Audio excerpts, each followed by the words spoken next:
When a homemade bomb was detonated on the London Underground last month, it was the latest in a wave of terrorist attacks to hit Britain. Fortunately, nobody was killed, but 36 people have lost their lives to violent acts of extremism this year alone. It's a problem the government and security services are desperate to get under control. We must step up our efforts as never before to tackle the terrorist use of the internet. But we need to go further and faster to reduce the time it takes to remove terrorist content online. This is a major step in reclaiming the internet from those who would use it to do us harm. But is the digital world the only place where extremist ideas ferment? In this week's File on 4, we'll be exposing the hate speech, sectarianism, and even support for jihad appearing in old media, on TV, on the radio, and in newspapers sold in corner shops. And we'll be asking whether focusing the fight against extremism on the dark corners of the internet means we're missing the extremism in plain sight. I'm in East London, home to the biggest Muslim community in Britain. I'm just outside the local mosque, and here on the doorstep there's a huge pile of newspapers. They've just been delivered, hot off the press. This is the Nawar-e-Jung. It's a free paper which is distributed to mosques and Islamic centres all over the country. Looking at the front page, there's a bright red logo at the top, which also incorporates the Pakistani flag. And the paper is printed primarily in Urdu, the language spoken by the majority of British Pakistanis, of which there are about 1.2 million. Inside, there's a mix of UK and Pakistani news, providing readers with a link to what's going on here in Britain, as well as back in the homeland of Pakistan. When we come to the community center, there is loads of papers there. Are you a regular reader? Yeah, because it's dropped into my mosque, free of cost, and I just pick it up and have a look. We get in the mosque every week. Is it a good newspaper? Yeah. What do you like about it? Well, we get all local information about Pakistan. Yeah, it's very handy. Yeah, it can be helpful. International and national news and all that. So I have to rush now, so I'll speak to you. Thank you very much. Thank you. But between the pages discussing what's going on in Pakistani politics and cricket, not to mention a sizable number of Lonely Hearts ads, File on 4 has discovered some of Britain's Urdu papers are publishing much more worrying content. For a start, there's a concerted campaign targeting the Ahmadiyya community, which is a minority Muslim sect.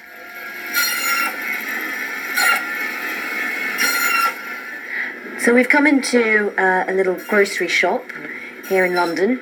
As you walk in, there's a halal butcher's on one side, there's a grocery counter on the other, and right in front of you there are Shazan mango juices. And looking up here along the aisles, we've got sauces, we've got pickles and jams. Tell me a bit about Shazan. What sort of products do you sell? Yeah, it's basically a fruit-based company, and it's an old brand which goes back well over 40 years. People in Pakistan are very familiar with the brand, and wherever the Pakistani diaspora exists, big in the UK, we do find a market for our products. The man I'm speaking to is nervous. He doesn't want me to tell you his name, only that he's a senior executive at the food firm Shazan, a popular brand in Pakistan, which has been exporting to Britain for years.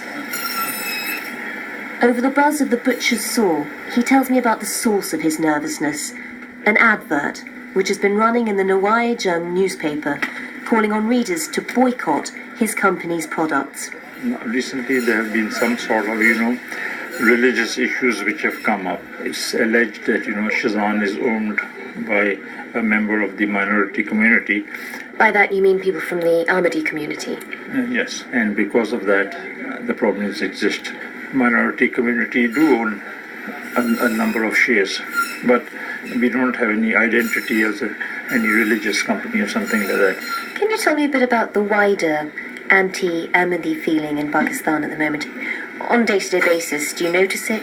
We do come across shops now in which it says, there's a sticker outside, that we do not do business with Ahmadis.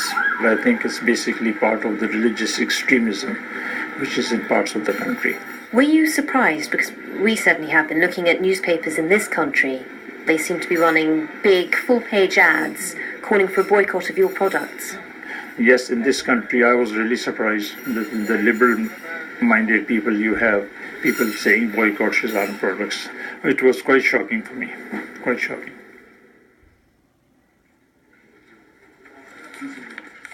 And this is the offending ad, which we found in several editions of Nawai Jung published this summer. It's a full-page advert featuring rows of Shazam products, and across the middle it says Qadiani, which is a derogatory term for the Ahmadi community. So what's behind the Nawai Jung? Fortunately, I'm joined by someone who should know. File on 4 producer Sajid Iqbal worked as a print journalist in Pakistan for many years before he joined us. So Sajid, you've been going through some of these editions of the Nawai Jung. What can you tell me about the paper? Manveen, Nawai Jung is put together by a small team in West London and Manchester, and it has been in circulation for around 15 years. This advert appears multiple times this year, and there is a text on it. Can you just translate that? Yeah, it says Shazan is a company owned by Qadianis. In order to uphold the honor of your faith, boycott it completely. You shouldn't buy these products and persuade others to do the same. That's what it says. It's as blatant as that. Yeah, this is sectarianism. The paper has even run special editions dedicated to the anti-Ahmadi campaign before. And we understand that there is another on the way. Just the other week, the paper was making an appeal for people to submit articles. And if it happens, it will be the 4th anti-Ahmadi edition of Nawai Jung. So why are they so against the Ahmadis? It is down to religious differences. The Ahmadis are considered heretics, and they are seen as a threat to Islam. So is it just a constant war of words? Sometimes it goes beyond that. In Pakistan, Ahmadis face a lot of persecution. They are subject to violent attacks. Hundreds, if not thousands, of Ahmadis have been killed for their belief. And that deadly violence against the Ahmadi community spread from Pakistan to the UK last year. A 40-year-old man has died in hospital after he was stabbed in the Shawlands area of Glasgow. The incident happened on Minard Road around 9 o'clock last night. Police say they're following a positive line. In March 2016, Tanvir Ahmed drove 200 miles from his home in Bradford to Glasgow, to the convenience store run by Asad Shah, an Ahmadi who published online videos about his beliefs. Tanvir Ahmed accused him of blasphemy and demanded Assad retracted his views. When he refused, he drew a knife and stabbed him repeatedly. This shocking murder exposed a sectarian schism within Britain's Muslim community. Although a man was killed, it continues to rage, as can be seen in the flow of anti-Ahmadi material in the Nawai Jung newspaper. We contacted the paper's editors asking them to justify why they published this kind of content, but despite an early promise to provide answers, they failed to respond and didn't give us an interview.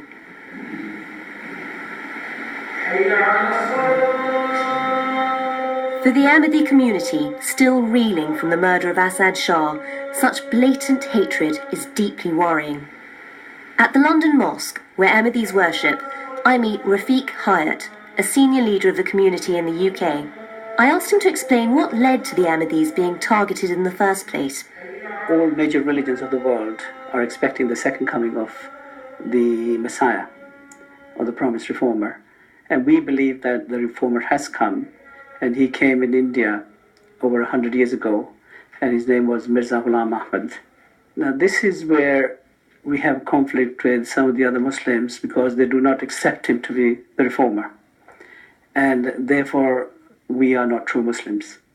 Many Muslims regard Ahmadis as being outside of the religion, but don't see this as anything more than just a theological difference. But there is a minority which is actively fueling sectarian hate. So when I revealed our findings to Rafiq Hyatt, he was not remotely surprised. This is the advert really that I wanted to talk to you about. And that's from June 2017? This is only one small part of it. I mean, if you look through these papers, you will find there is so much being published against the community. You know, there are articles and articles openly being published to prejudice the minds of Muslims, that these are disloyal Muslims, although they don't consider as Muslims, but disloyal people working against the larger Muslim community. Do you worry about how this influence is being played out within the community here? Of course, it does concern us. We've seen what prejudice can do, and we've seen the Asad Shah murder. But besides that, that prejudice is also being seen at every level. The clerics here were saying, boycott this, boycott their businesses, don't allow them into your businesses, don't allow them into your shops. We've had women who've gone on to just ordinary clothing retailers and they've said, sorry, we can't serve you in this country. In this country? In this country, yes. And there's another one here from May. Yeah. So this is a regular, And how popular is the No IHM? It's very, very popular in the Pakistani community. And, there must be a bigger hand behind this who is funding this. The adverts calling for a boycott of Ahmadi-made goods are credited to an organisation called Ashiqan-e-Rasool Britannia, which means Lovers of the Holy Prophet in Britain. There's no contact information when you search online, and one source suggested it could be a front or even a fake organisation. However, we did make contact with a Pakistani journalist working here in the UK who shed some light on who might be pulling the strings behind this campaign. He spoke to us anonymously, and his words are voiced by an actor. I have been approached by somebody here in the UK, and they asked me to do a story against the Ahmadi community. They have a campaign here. How did they approach you? Now, I am in close contact with the community, with our religious leaders, and I was at an event, and this person came up to me and made an offer, asking me to work against the Ahmadi. He said, if you work with us, it could be lucrative for you. So who exactly was this person? Was it a religious leader? A religious leader, yes. And he was offering to pay you personally, or was he offering to pay your publication? No, me personally. And how much did he offer? He didn't say, because I immediately refused. I didn't encourage him. Do you think they have a lot of money behind them? Yeah, I know they do. Was it surprising to you that this was happening here in Britain? Yes, because when I came to this country, I thought people were well educated. But when I went into the community, into the mosques, their level of aggressiveness was higher than Pakistan. You asked to do this interview anonymously. We're not giving your name. Why is that? I work in the community, and the people doing this, they might harm me. Back in Pakistan, I did a report on an attack on the Ahmadi place of worship. I accidentally called it a mosque, and after that, I had people attack me just for calling it a mosque. So, if that can happen in Pakistan, why not here? During this interview, we showed the journalist a photo of someone we suspected to be the man who approached him, and he positively identified him. At present, for legal reasons, all we can tell you is that he's on the board of trustees at a mosque in West London. He's active in the local community, and despite his involvement in campaigning against the Ahmadis, he's also involved in interfaith work. We did call him and asked about his involvement in this campaign, but he hung up, and he hasn't responded to our messages or letters. In the grand scheme of things, Urdu media in Britain is a very small fish in a very big pond. So just how influential is it? It's a question we put to Dr. Iqtidar Chima, a Birmingham-based human rights and interfaith activist who's advised both the British government and the UN. Well, they're very influential, although the readership might be very small, or they don't print thousands and thousands of copies. But what we should understand is the culture of gossip amongst the community. So if one member of a community read a very sensational news, then most likely he will spread it across. And now I find it very disturbing that in the social media, people would put certain extracts from the news or a screenshot of a news and would say, it's a religious binding on you to share it. If you are a good Muslim and if you love the Prophet, you must share it. So it spreads across the community very, very quick. Another newspaper, which has a direct link to Pakistan, is the Daily Asaf. It originates from Pakistan, but there's also a European edition, which was published here in London and distributed throughout the UK. I've just walked into a newsagent's, one just like any other up and down the country, and here, sandwiched between papers like The Guardian, The Mirror and The Daily Mail, is a copy of the Daily Osaf. £1. £1. Yeah, £1. Its editors say the paper is based on 3 principles: peace, faith and unity. But the File on 4 team has been reading this paper pretty regularly over recent months, and we're not so sure.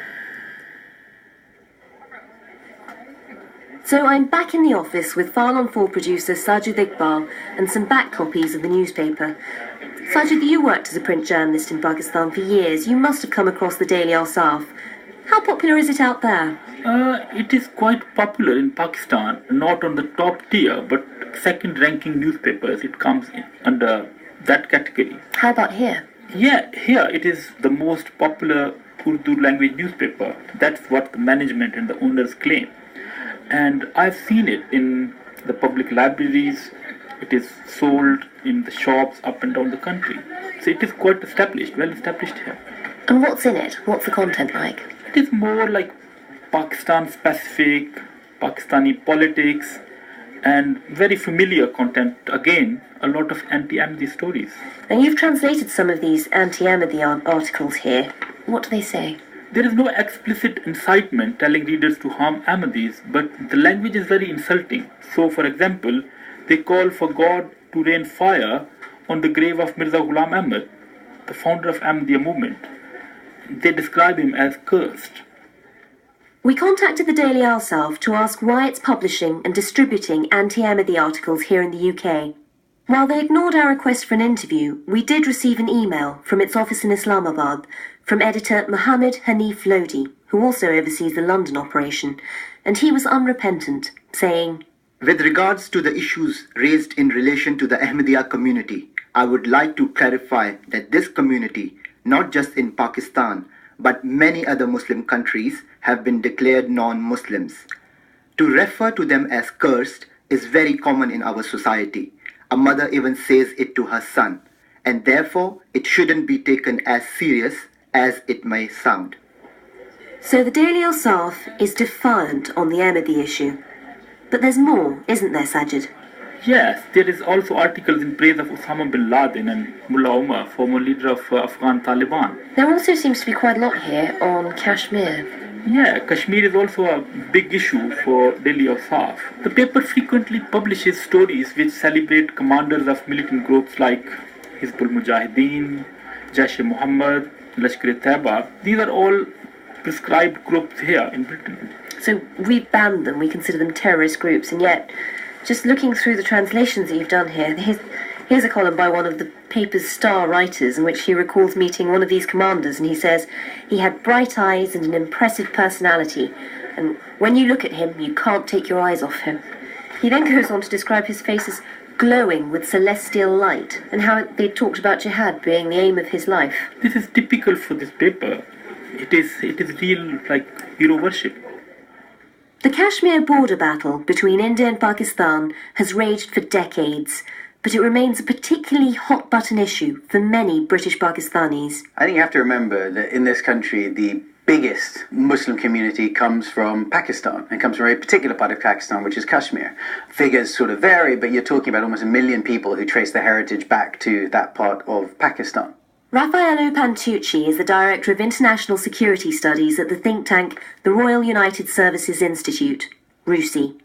In his book about British terrorists, he wrote about how influential the Kashmiri cause has been on British citizens getting involved in the wider global jihad movement.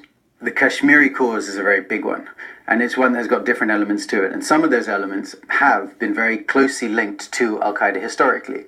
Now, it's certainly not all of the Kashmir militant community. Some of them are more focused on fighting in Kashmir and the sort of liberation struggle there. But there's sort of a very easy bleed over into some of the more extremist narratives and some of the narratives that are frankly closer to Al-Qaeda. So is it almost a gateway for people in this country into the idea of jihad? I mean, it can be a gateway. If you go back and look at sort of, the pre-9/11 period, you can see that a lot of the young British Muslims who are going out to sort of explore this idea of jihad, to go train, were going to Hizbul Mujahideen camps.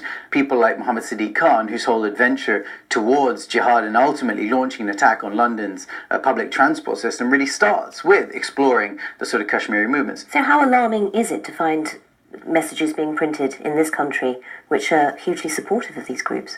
I mean, I think it's certainly quite worrying because these militant groups are groups that are focused on conducting military campaign and have historically had links to groups like Al-Qaeda. So it is quite worrying that you are seeing such open support for them. We did ask the Daily Arsaf about its coverage of Kashmiri militants and what considerations it made with regard to publishing articles and interviews with militant leaders who would be considered prescribed terrorists here in Britain. In an email, the paper's senior editor, Mohammed Hanif Lodi, reiterated the principles of the paper's editorial policy, peace, faith and unity, and said that the material we'd highlighted was taken out of context. However, he also admitted there were breaches of editorial policy in the articles being questioned by File on 4, which were printed earlier this year during a period when Mr. Lodi was absent from the office. We were told that an internal investigation took place and the Daily Arsaf sacked 2 members of staff. He assured us that extra measures were now in place to ensure that such material would not appear in the future. All very positive. But in the past few weeks, that pledge has seemingly gone out of the window.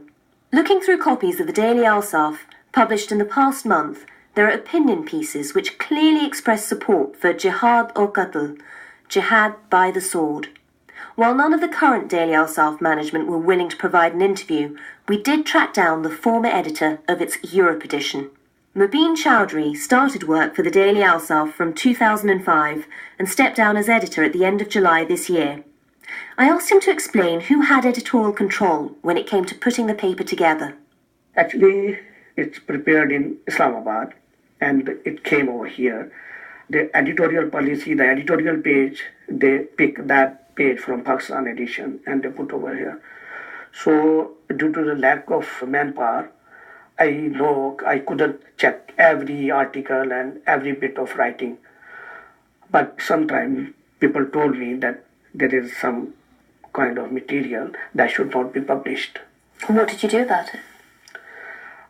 What I could do, I can ask to the management in Islamabad that should be checked, because we need a stuff which is compatible in UK, not for the Pakistanis.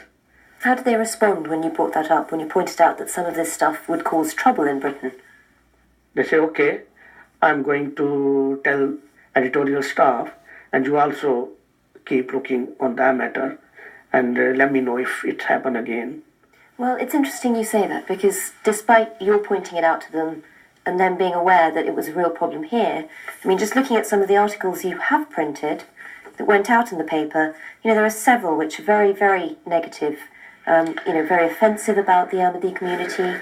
There's one, for example, where it talks about the Ahmadis having a huge contingent in the Israeli army. You sort of say there are hundreds of Ahmadi people in the Israeli army. Now, obviously that's going to be very provocative to the Muslim community here. Yeah. Also, it's not true. Yeah, I know it's not.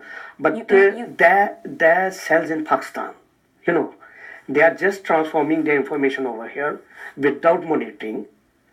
Then that happens. Hang on, you say it's not true and it just sells well in Pakistan. Yeah. What kind of journalism is that? That's called ethics. Ethics of journalism. Or a lack of them. But where there is no rule of law, there is no ethics. During the course of our interview, Mubin Chowdhury told me how the Daily Arsaf's focus on Kashmiri issues was a calculated move to target the British Pakistani community. In fact, he said the paper had been struggling financially in its early years and realised there was a sizable market to be tapped. But does that justify the paper's warm approval of Kashmiri militant groups? I don't think that it's my duty to label one that he is a terrorist or he is a hero. I only have to check that I have to publish the material which must be beneficial, not harmful to my audience. Simple as. You're right. I don't think it is your duty, but luckily the government does do this. They do state groups who they, are designated as terrorist groups, groups who are banned. So are these groups glorified in my newspaper? Yes. Do you say? Yes. Because at the same time, you've published articles very openly, sort of saying very positive things about Osama bin Laden, saying he wasn't really a terrorist, he was just a humble servant of the Creator. This is a man who's responsible for thousands of deaths, including the deaths of Muslims. Yes. You've said similar things about Mullah Omar, the head of the Afghan Taliban.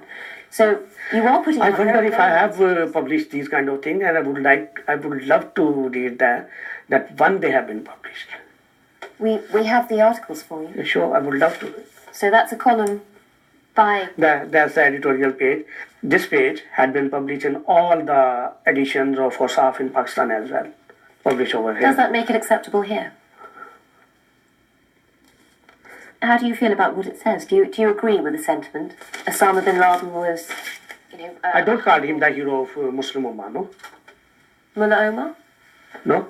So why would that would be for those who are the very fundamentalists or they're very rigid in their beliefs. I'm a liberal Muslim. So why publish this day after day? Why would you allow that in your paper? But I'm telling you that if I don't have the guidelines and rules and regulation, that where is my limits, and I am publishing anything, but there is no authority which have been strictly checking Pakistani or any other community newspapers. We wanted to speak to the paper's management in Pakistan about this. Had they received concerns from their UK colleagues? And what do they have to say about publishing so-called fake news just to sell some more copies? But they didn't respond to our inquiries. File on 4 is not alone in our concern about the content being published by some of Britain's Urdu newspapers. Speaking to people in East London, we met many Muslims who were also worried about the messages and ideas being promoted. I think some of the contents are worrying, not only who is saying it, but what is being preached about it. The comments and the contents and the articles. I don't like it. They should not be. They misguide the people here, simple-minded people, you see, and they exploit the word Islam. Islam means peace. So the advertise on the telly, on the newspaper about the extremism, I'm totally against of that. It should be advertised, it should be banned. But is anyone else watching? A regulator, perhaps? When it comes to editorial content, there are two regulatory bodies, IPSO and Impress, which papers can join voluntarily. Some publications like The Guardian, The FT and BuzzFeed haven't joined either, deciding to self-regulate, and the same can be said for Nawai Jung and the Daily Osaf. When it comes to the advert, calling for a boycott of Ahmadi-made goods, then governance lies with the Advertising Standards Authority, which only investigates potentially offensive adverts if a member of the public files a report. And it said it would look into this case if we were to do so. But when it comes to TV and radio, things are different. Oh, Rasulullah, tell me about something that is as virtuous as jihad. Rasulullah said, I can't find any. And then Rasulullah. This is Anwar al-Awlaki, an American Yemeni Islamic scholar, widely believed to be one of Al-Qaeda's key recruiters. In 2011, he was killed by a drone strike ordered by President Obama. But in May and June of this year, a Sheffield-based community radio station called Imam FM broadcast some of his lectures. So the fighting of the disbelievers is more virtuous than jihadun nafs, because... In fact, Imam FM broadcast 25 hours of lectures during the holy month of Ramadan. A listener reported this to the broadcast regulator Ofcom, and around a month later, Imam FM was stripped of its license and taken off air. Looking through Ofcom's records, we found a list of breaches by Urdu media operating in Britain.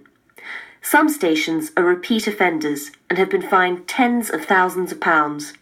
Ofcom says such breaches are small in number. Last year, only 2% involved crime, violence or hate speech.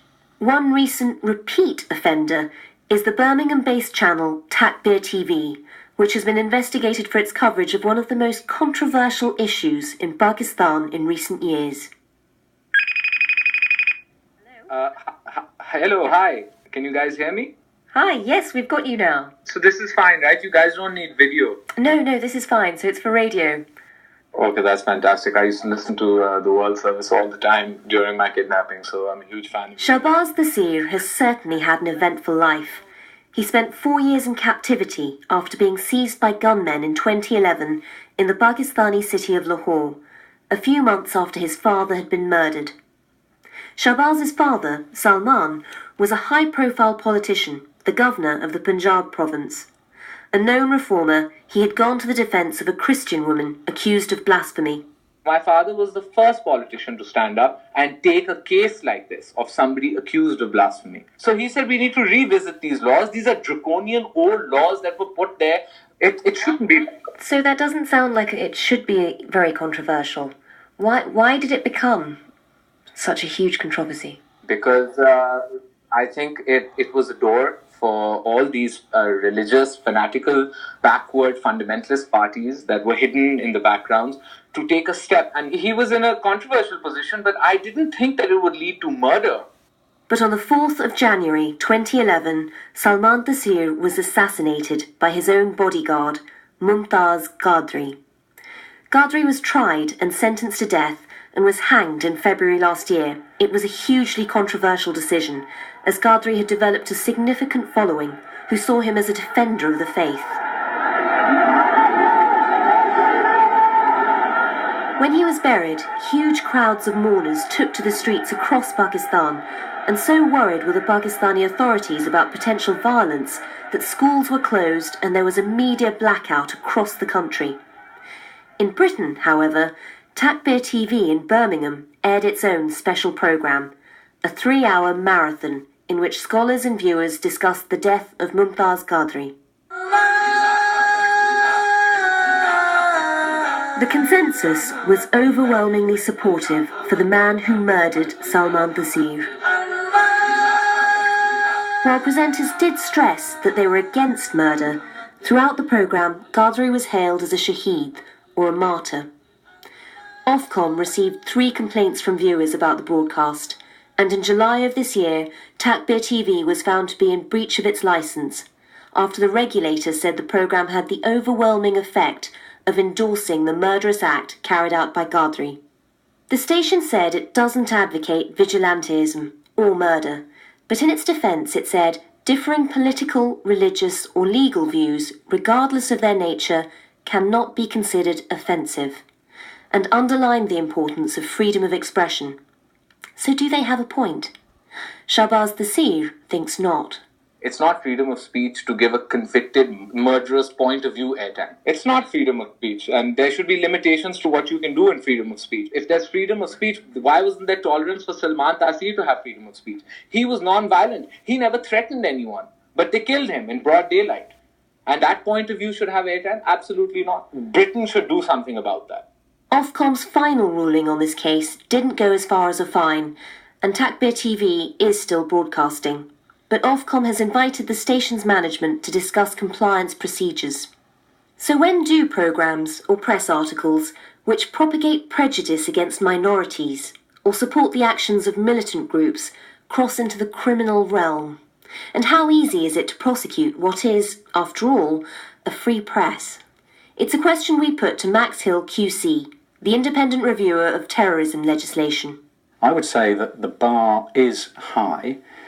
It's appropriate that the bar is high because the law in this area has to be particularly sensitive to the rights of individuals to say what they feel, even if the majority of the population would not agree with what they feel.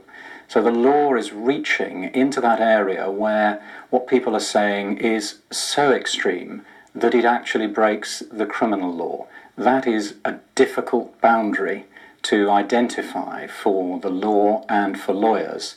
Basically, that's defining where freedom of expression stops. Do you think that's clear enough?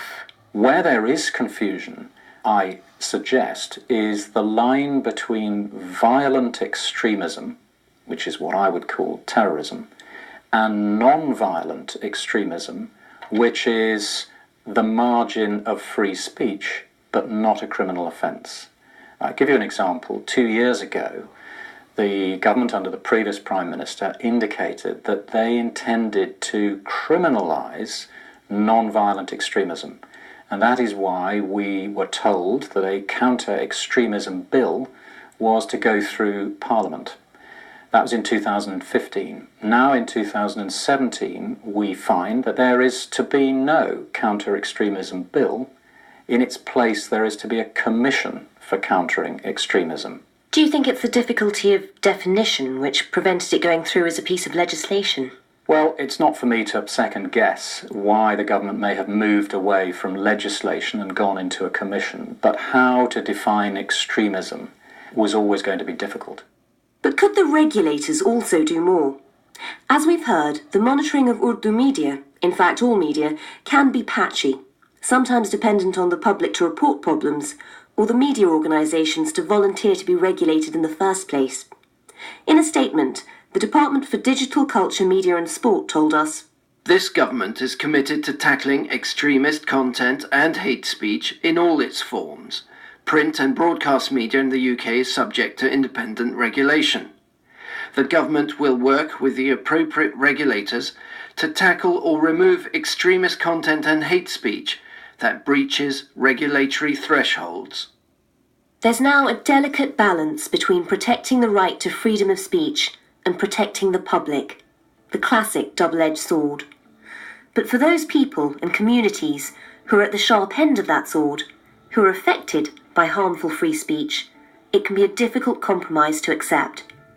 Here's Rafiq Hayat from the British Ahmadiyya community. What type of a society do we want to live in? A society filled of hate and prejudice, where, people have to fear their lives because people are allowed to say whatever they like. And I think this is somebody somewhere has to define what free speech actually means.